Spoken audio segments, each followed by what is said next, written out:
지난 1월에 우즈베키스탄에 갔을 때 그 나라 수도 타슈켄트에서 가장 큰 그 시장을 찾아간 적이 있습니다. 아주 큰 시장인데 적어도 한 10,000명은 넘을 듯한 사람들이 시장을 가득 채우고 있었습니다. 시장 전체가 왁자지껄했고 질펀한 흙바닥도 있었고 외국인에게 바가지 씌우려는 상인들도 있었습니다. 우리나라의 70년대를 생각나게 하는 시장이었습니다. 한참 시장 구경을 하다가 어느 가게에서 화장실이 어디냐고 물었습니다.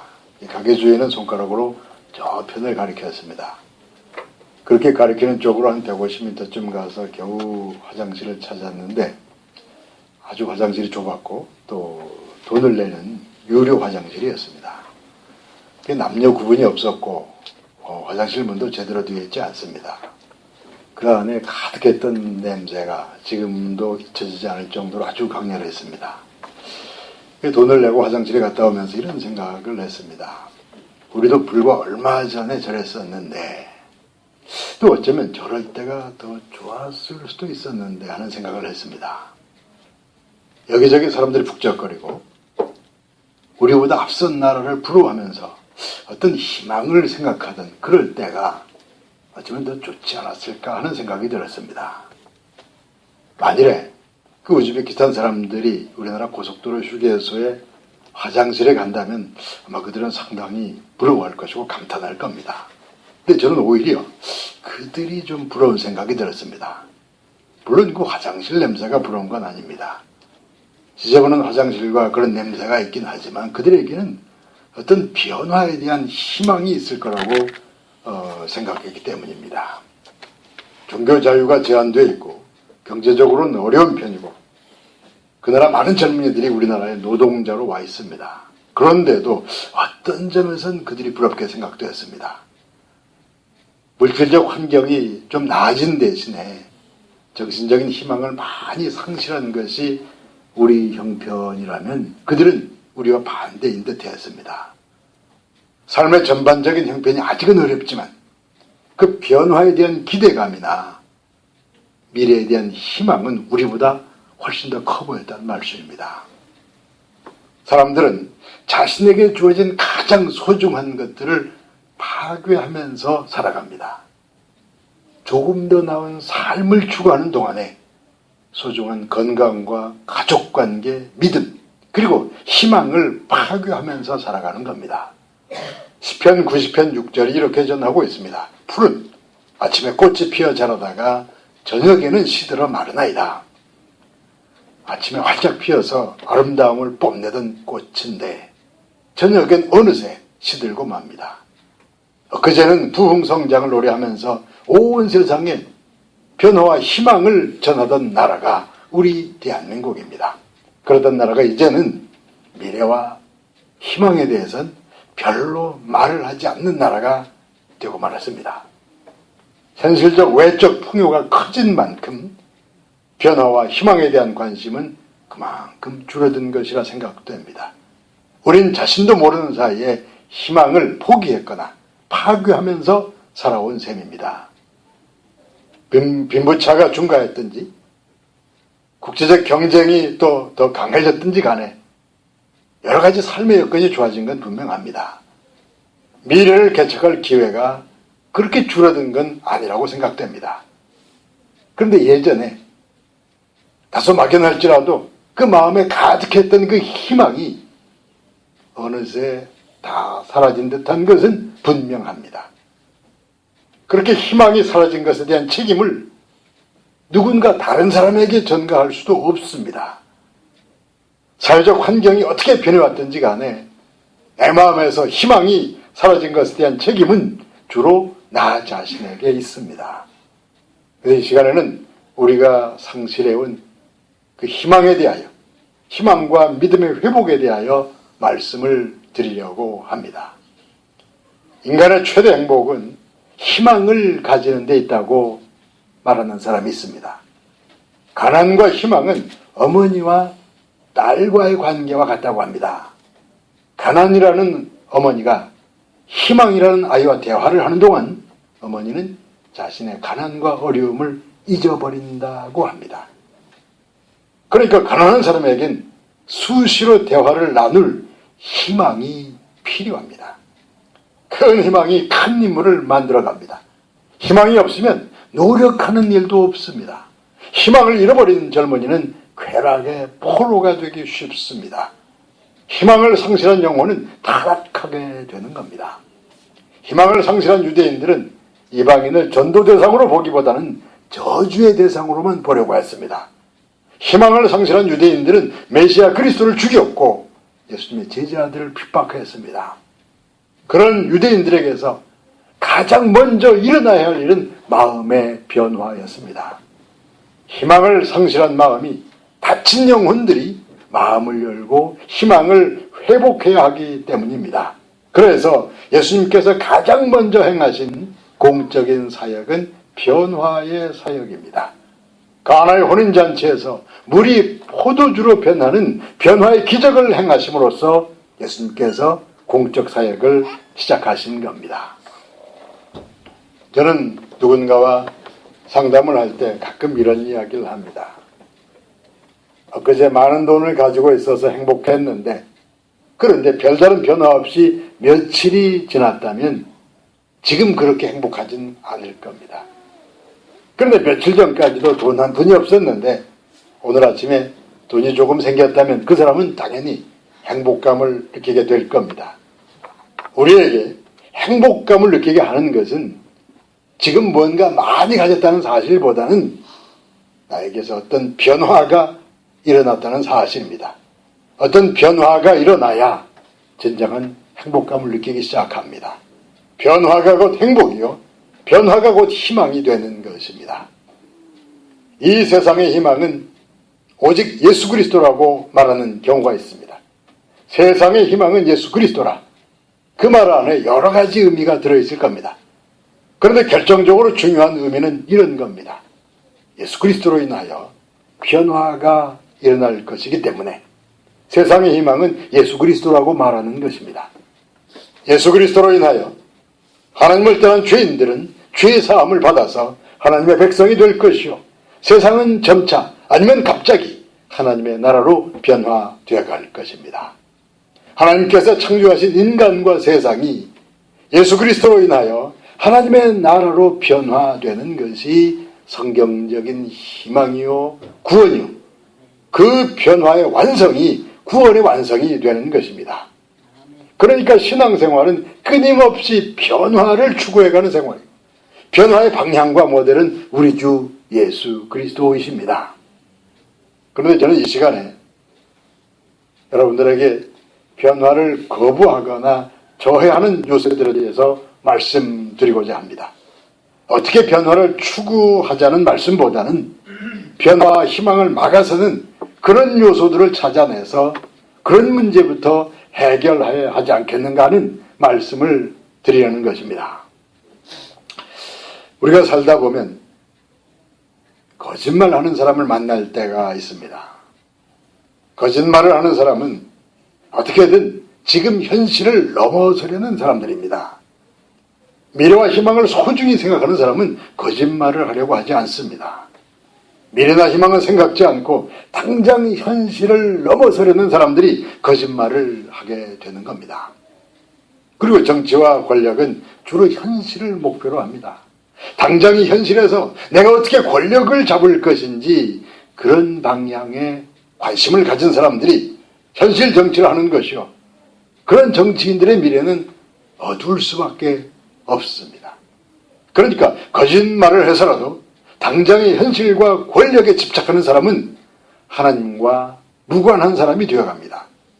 미래나 변화나 희망과는 거리가 멀다는 말씀입니다. 그런데 예레미야 5장 30절과 31절이 이렇게 전하고 있습니다. 이 땅에 무섭고 놀라운 일이 있도다. 선지자들은 거짓을 예언하며 제사장들은 자기 권력으로 다스리며 내 백성은 그것을 좋게 여기니 마지막에는 너희가 어찌하려느냐. 예레미야 선지자는 이 땅에 놀라운 일이 일어나고 있다고 합니다. 그러면서 그 놀라운 일에 대하여 두 가지를 제시합니다. 선지자들이 거짓 예언을 하고 있다는 겁니다. 거짓 예언을 하는 선지자들이 그 시대 사회의 중심을 장악하고 있는 겁니다. 선지자들이 하나님을 향한 변화와 희망을 품고 있다면 그들은 당연히 말씀과 진실을 추구했을 겁니다. 그런데 그들은 하나님보다는 세상의 권력을, 미래와 변화보다는 현실적 풍요를 더 소중히 여겼습니다. 진실이든 거짓이든 상관없이 현실과 권력에 도움되는 것을 선택하는 것입니다. 그러던 중에 그들은 거짓 선지자가 되고 말았습니다.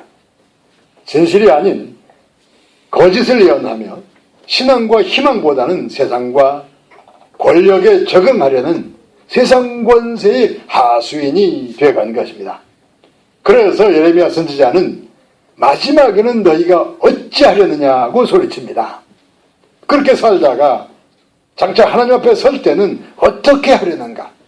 너희에게 희망이 없지 않은가? 그렇게 외치는 것입니다. 그러니까 우리가 그런 거짓 선지자처럼 되지 않으려면 현실적인 자기 입장 유지보다는 변화와 희망에 관심을 기울여야만 합니다. 교회는 세상 현실과 권력을 논하는 곳이 아니라 하나님의 나라와 변화와 희망을 전하는 곳이란 사실을 항상 기억해야 하는 것입니다. 이사야서 말씀에 하나님을 분노하게 하는 사람에 대한 말씀이 나옵니다. 어떤 사람은 하나님을 분노하게 만든다는 것입니다. 이사야서 65장 2절과 3절은 하나님을 분노하게 하는 사람들에 대하여 이렇게 전하고 있습니다. 그들은 우상 앞에 절하는 사람들이요, 그들은 자기 생각만을 앞세우는 사람들이라고 합니다. 그러면서 그들이 다른 사람들을 대할 때는 이렇게 대한다고 합니다. 이사야 65장 5절 이렇게 전하고 있습니다. 사람에게 이르기를 너는 내 자리에 서 있고 나에게 가까이 하지 말라. 나는 너보다 거룩함이라 하니 이런 자들은 내 코에 연기요 종일 타는 불이로다. 나는 거룩하기 때문에 거룩하지 못한 당신과는 가까이 할 수 없다. 나에겐 믿음이 있고 당신에겐 믿음이 없기 때문에 가까이 할 수 없다. 나는 구원받았는데 당신은 구원받지 못했기 때문에 나는 당신과 다르다. 자신을 낮추기보다는 자신을 높이려는 사람들, 할 수만 있으면 다른 사람 위로 나를 높이려는, 타자를 심판하고 정죄하려는 사람들은 하나님을 분노하게 만드는 사람들이라고 합니다. 그런 사람들에 대하여 하나님께서는 내 코에 연기요 종일 타는 불이라고 말씀하십니다. 하나님께서 아주 싫어하시는 악취와도 같다는 것입니다. 겉모습은 거룩할지 모르나 그 위선과 거짓으로 인한 종교적 악취가 하나님을 분노하게 만든다는 말씀입니다. 가장 낮은 곳으로 자신을 낮추신 예수 그리스도는 정반대로 자신을 높이고 타인을 얕보려고 하는 그런 사람들에 대하여 하나님께서는 종교적 악취와 같다고 말씀하십니다. 물론 신앙 있는 사람과 신앙 없는 사람 사이에 구분이 필요할 때가 있습니다. 신앙을 지키기 어려울 경우에 어느 제한된 시기 동안에 분리되고 구분될 필요가 있습니다. 근데 그것은 내가 부족하다고 생각하기 때문입니다. 나를 높이고 당신과 나는 다르다는 점을 강조하기 위해서 타인과 나를 구분하려 한다면 그것은 올바른 신앙이 아니라 종교적 악취라고 합니다. 하나님을 분노하게 만드는 그런 행위라는 말씀입니다. 부족하고 잘못된 그런 생각과 행동 속에 살아가는 것이 우리 인간들입니다. 그런 부족한 인간이 예수 그리스도를 본받아서 변화와 희망을 추구하는 것이 또한 우리의 신앙생활입니다. 그런데 변화가 없고 희망이 안 보인다면 그런 신앙생활엔 문제가 있는 겁니다. 이 시간에 결론적 말씀으로서 아주 평범하면서도 예로부터 지금까지 가장 중요한 해결책이 되어온 말씀을 전하려고 합니다. 예레미야 7장 23절을 통하여 하나님께서 이렇게 말씀하십니다. 너희는 내 목소리를 들으라. 그리하면 나는 너희 하나님이 되겠고 너희는 내 백성이 되리라. 마음과 귀를 열어서 말씀을 받아들이는 자세가 가장 평범하면서도 중요한 해결책이 됩니다.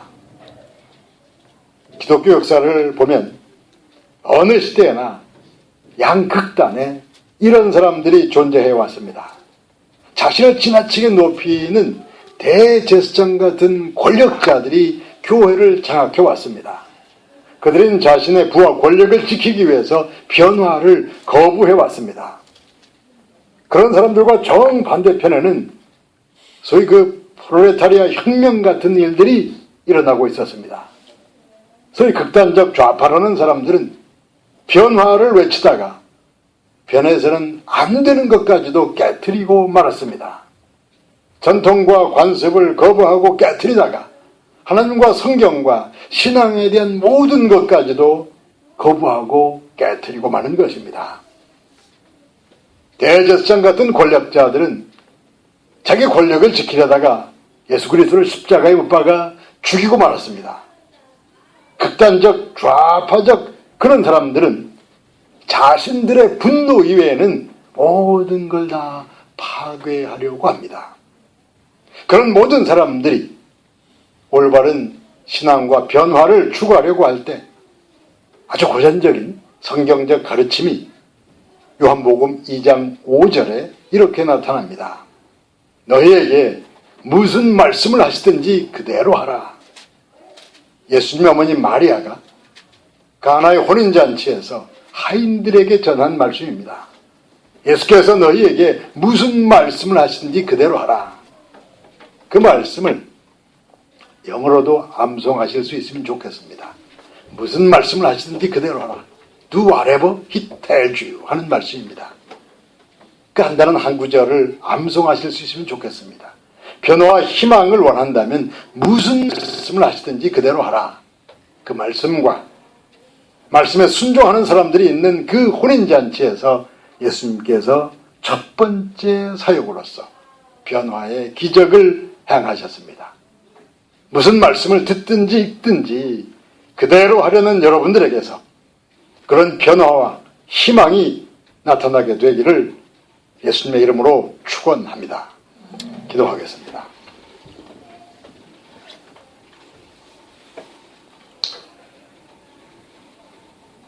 아버지 하나님이시여, 이제 오래된 겨울이 지나가고 새 봄이 다가옵니다. 변화와 희망을 추구하는 주의 백성들 가운데 말씀과 성령으로 충만케 하셔서 그들이 하나님의 선하신 뜻을 행하며 그들의 가정과 교회와 그 미래를 밝게 알아갈 수 있도록 인도하여 주시옵소서. 우리 주 예수 그리스도 이름으로 기도하옵나이다. 아멘.